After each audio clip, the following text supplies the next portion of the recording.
News Radio 840 WHAS. Good Sunday morning. Bob Sokoler, the Louisville Real Estate Show, here with you until the top of the hour. With us, our friend Chuck Crosby from the Crosby Law Offices. You can reach Chuck and his team anytime, day or night, at 499-6360. Not only does he do closings, he does wills and a variety of other things. You don't get into estate planning, do you, Chuck, just out of curiosity?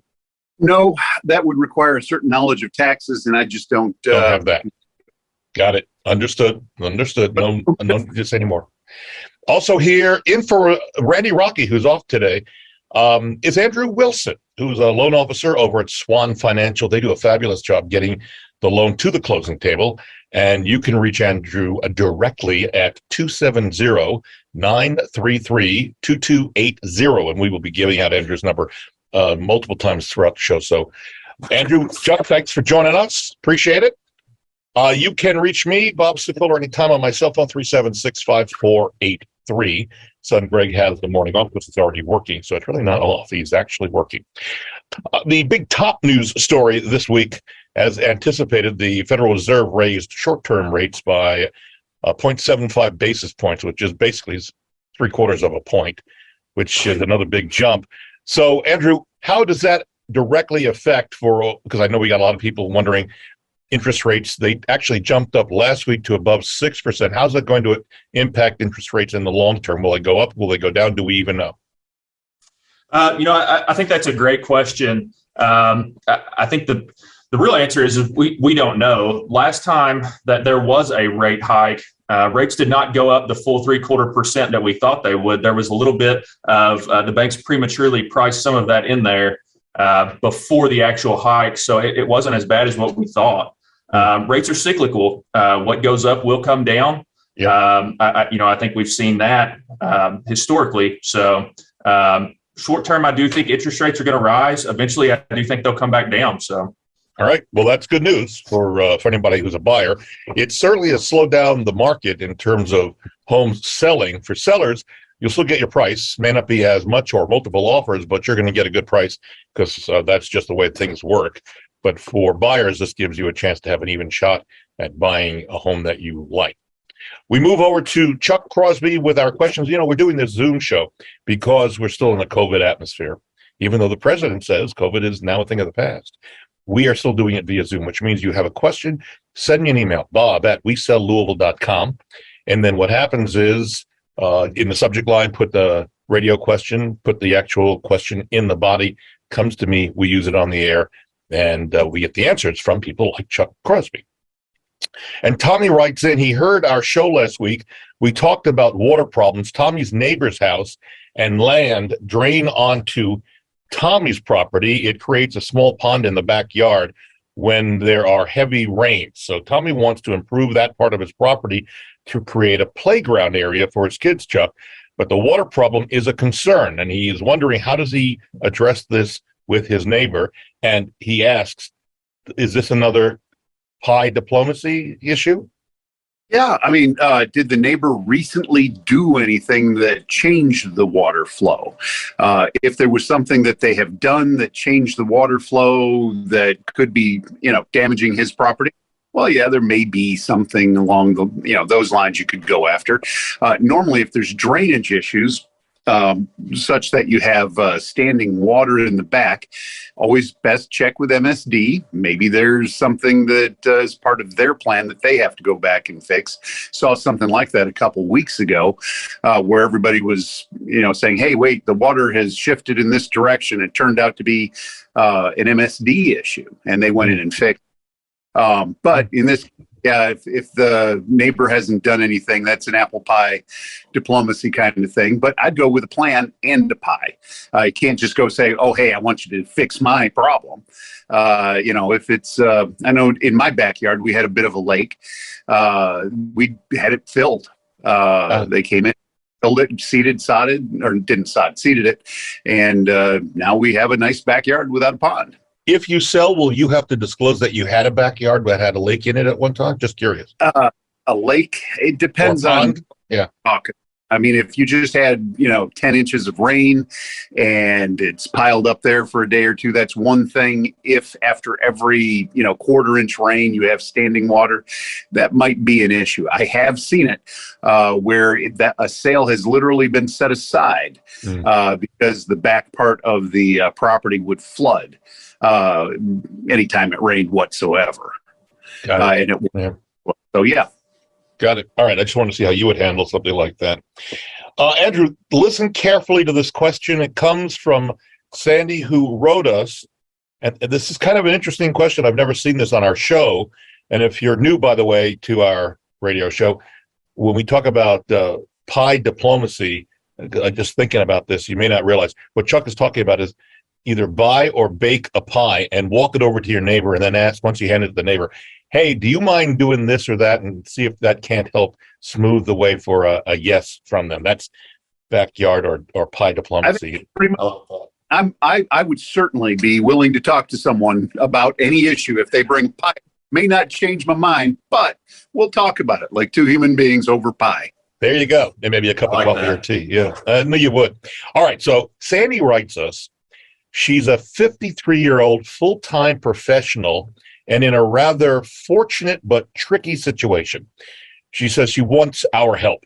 She says her 15-year fixed mortgage is coming to an end in May 2023. And after which she is not sure whether she should remortgage and use the money for a deposit on a second property or just buy the property with its own mortgage. I have a theory. Chuck may have a theory on this, but Andrew, how would you answer this from a mortgage position? I think that really depends, right?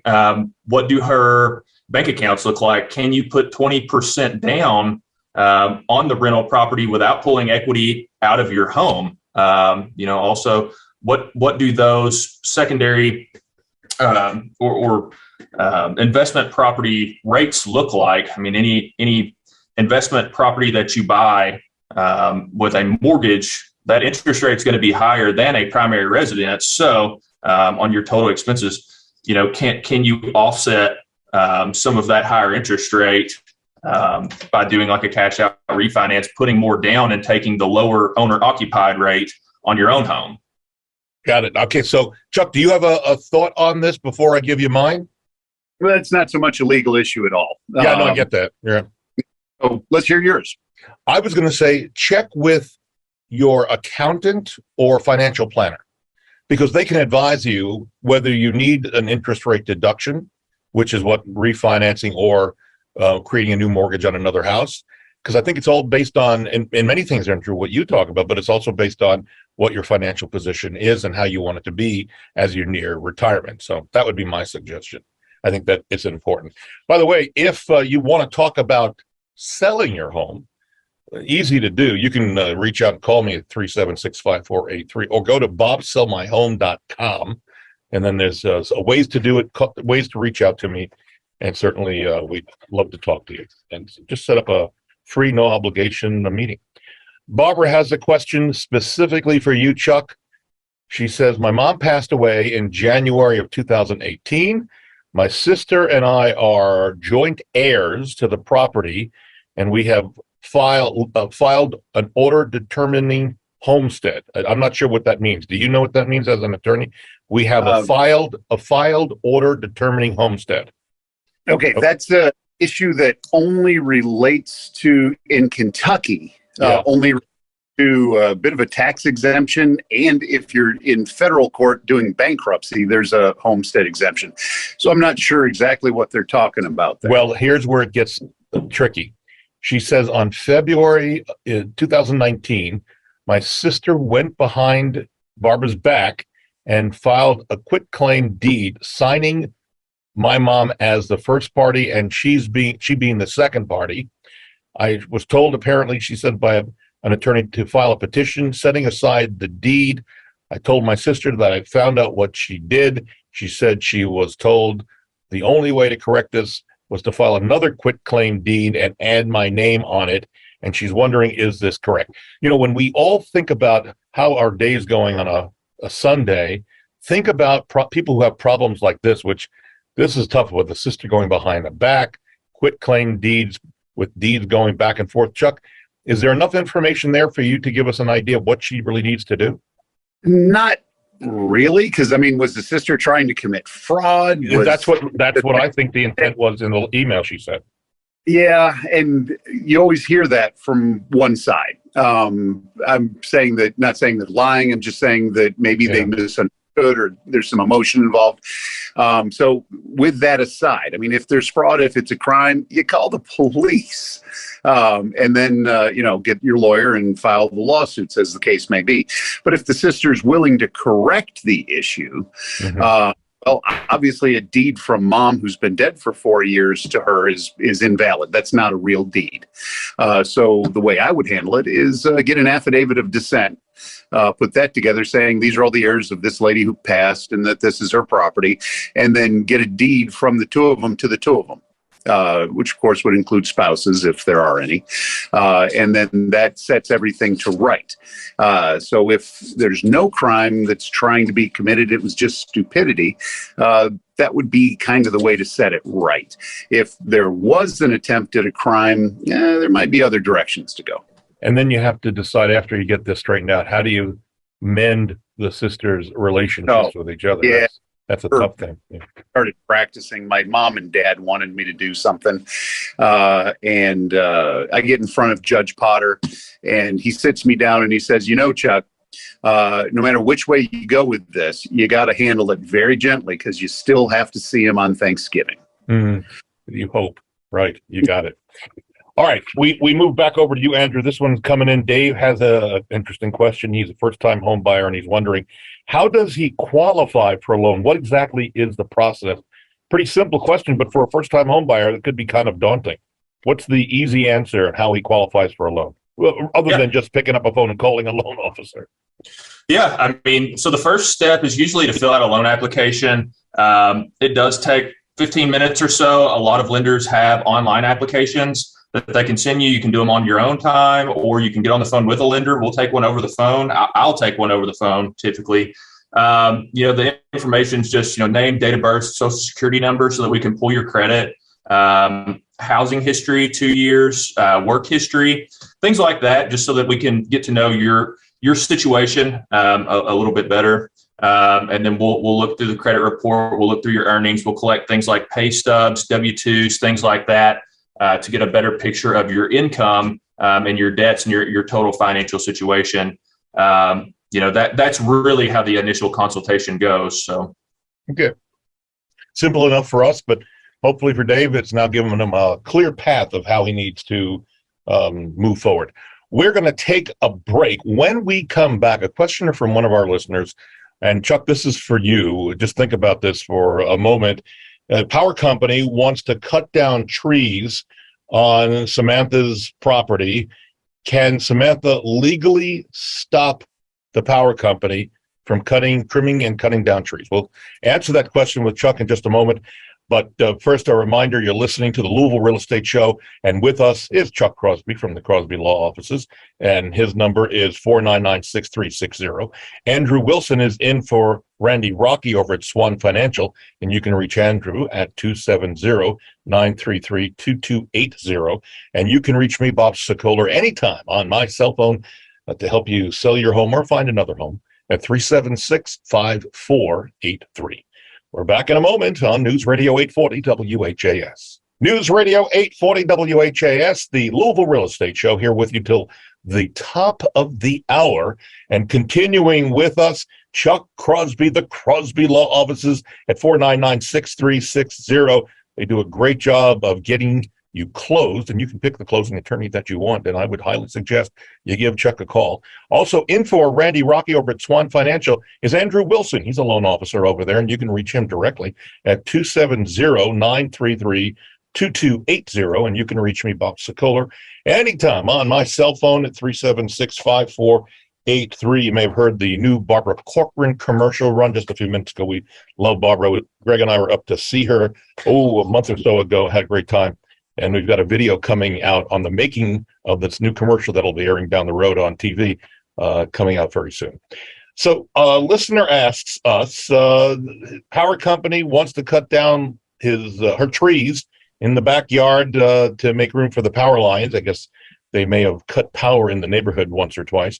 And she's wondering, can she legally stop the power company, Chuck, from cutting down the leaves? If there is an easement, and I cannot imagine a scenario where there's not an easement that allows the utility company to go through and maintain its systems, then no, she can't do anything about it. They have the right to be there. They have the right to use it. They have the right to make sure that their stuff is operating properly. And that's just the long and the short of it. And just to boot, a lot of people piggyback onto those things, like the cable companies piggyback on top of the utility easements. So they may also have rights in that case. But yeah, if LG&E needs to come through and cut down some branches, not a whole lot you can do. Got it. Okay. Interesting. And may I just add a word that your neighbors will probably be very thankful. I know you won't as the homeowner, but the neighbors will if their power has gone off multiple times, that they're taking care of the problem. So, there's always there's two sides to every issue.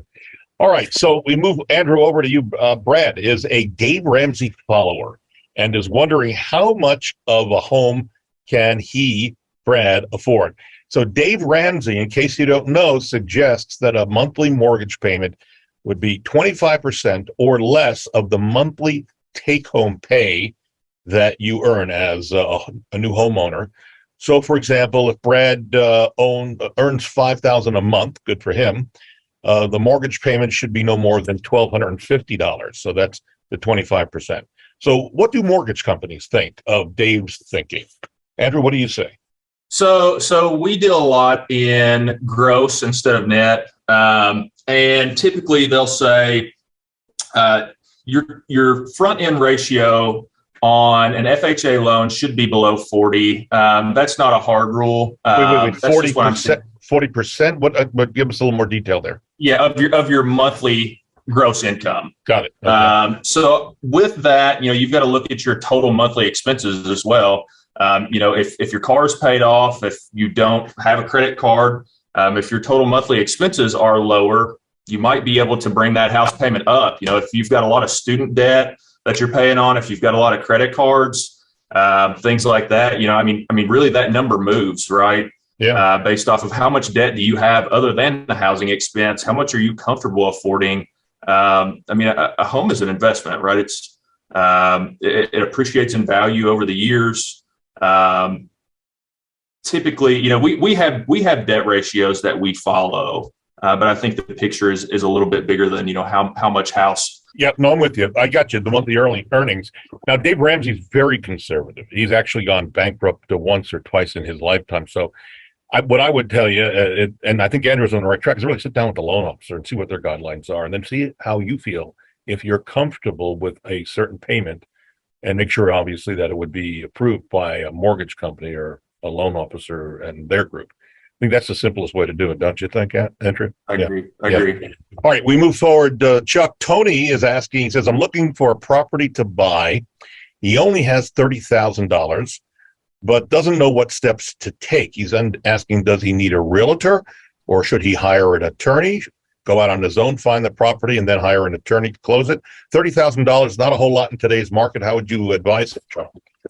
Well, in this case, if you're the buyer and you're looking for property, you get a realtor. You're not the one paying the realtor.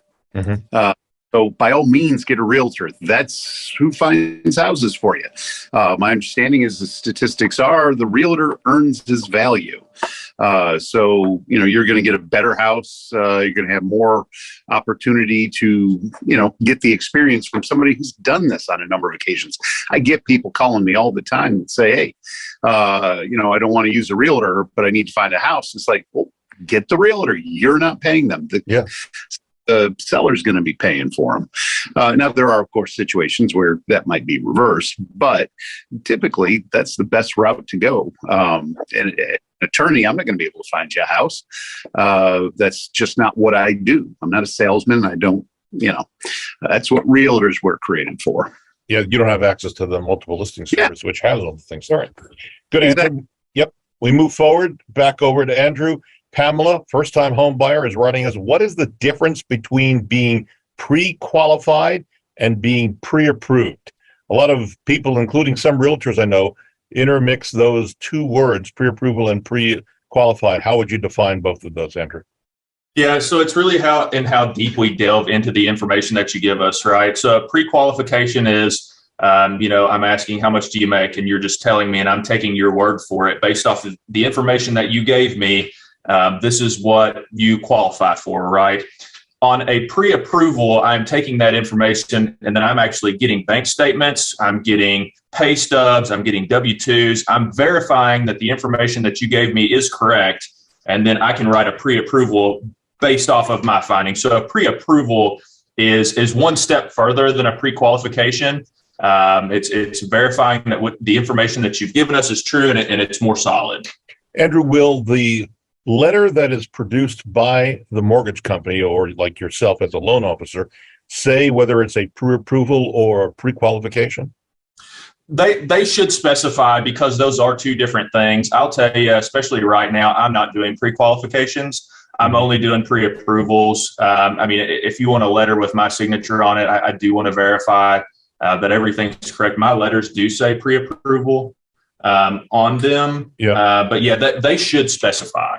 And for sellers, take note, when you get a letter from a mortgage company, if you're selling your home and your agent presents you with the letter, the pre-approval is a much stronger letter showing that the loan officer on the other side has done some due diligence in verifying the information that's been given to them. Am I correct on that, Andrew? That's correct. Yeah. Okay. We move forward. Okay, Chuck, this is a tough one. I'm not sure how you're going to handle this or what you're going to say, so this is really interesting.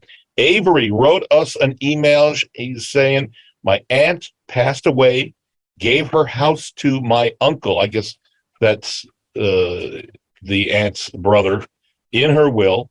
She left her belongings to Avery, but the uncle refuses to let Avery in the house to get the items that belong to him based on what the will says. He's wondering what he can do. I have not heard this question in all the years we've been doing this show. Thoughts? First thought is, well, if there's a will and it should be probated, because a will that's not probated is really just kind of a piece of paper. It doesn't do a whole lot for you. So if it's been probated, that means you're in front of a judge. The cool thing about being in front of a judge is you can say, hey, the executor of the estate is not doing his job. It says this stuff is supposed to come to me. It hadn't come to me. And then the judge tells the executor to do his job. I presume the uncle is the executor, but he may not be. If the uncle is the executor and is refusing to follow the terms of the will, then the judge can actually fine him. There's all kinds of things you can do if the probate's going on. The practical issue is going to be, that's, the couch that she owned. Well, maybe he'll say, no, it's not. It's the couch that I brought in. Then it's a matter of proof. Okay. But the proof goes in front of the judge. And if there's, if you've got a will being probated, then you are in front of that judge. Get an attorney and go after it. All right. Complicated, but there's a path. It's really not that complicated. Okay. What if it was cash in a bank account? I mean, and the executor's just not writing the check. I mean, clearly you'd go to the judge and say, hey, the executor's not doing his job. And then there's all kinds of penalty that can be applied and brought to bear if the executor is not performing properly. Got it.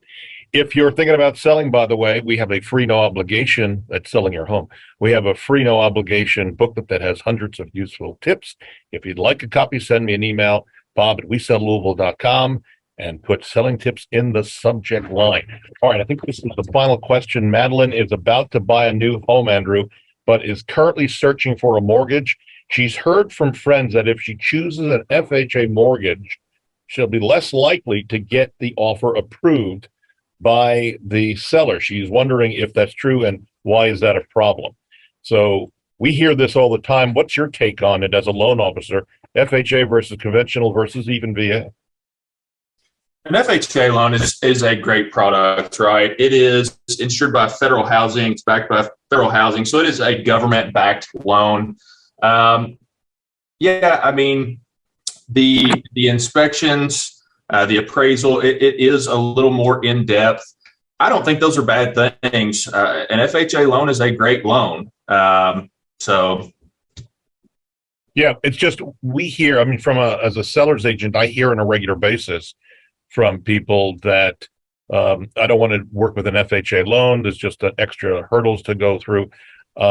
Chuck, do you see more conventional than FHA loans coming through on your desk for closing? Yeah, I'd say looks like, at least from my view, FHA's has slowed down significantly. But then the market is changing here. Yeah, you're right. I mean, you know, it's just a matter of whose market is it. Is it a buyer's market? Is it a seller's market? So, you know, that's the way I see it. No, I think you're right on targets there. I think we're still, by the way, folks, we're still on a seller's market. We've got a ways to go before we become a buyer's market. But with the Fed raising short-term rates, interest rates above 6%, we still have plenty of homes on the market, and this could be a recovery down the road very quickly. We just don't know. It's up in the air. I wish we had a crystal ball and said, okay, this is what's going to happen. We just don't. But that's what you're here for, to listen to the show, because weekly, every Sunday, we have the latest information that's occurring within the real estate industry, both locally and nationally. We are out of time. My thanks to my buddy Chuck Crosby over at the Crosby Law Offices. You can reach Chuck at 499-6360. I'll be seeing you, Chuck, in person this coming week with a couple of closings on your desk. Also here in for Randy Rocky over at Swine Financial, Andrew Wilson, who's over at Swan. And you can reach Andrew directly on his cell phone at 270-933-2280. And you can reach me if you're thinking about selling a home. I have no problem coming out talking to you about what you can do, how to do it, what the plan is, what it looks like. It's free, no obligation. All you got to do is call me on my cell phone. 376-5483 is my direct phone number. That's 376-5483. We are out of time. See you next Sunday on News Radio 840 WHAS.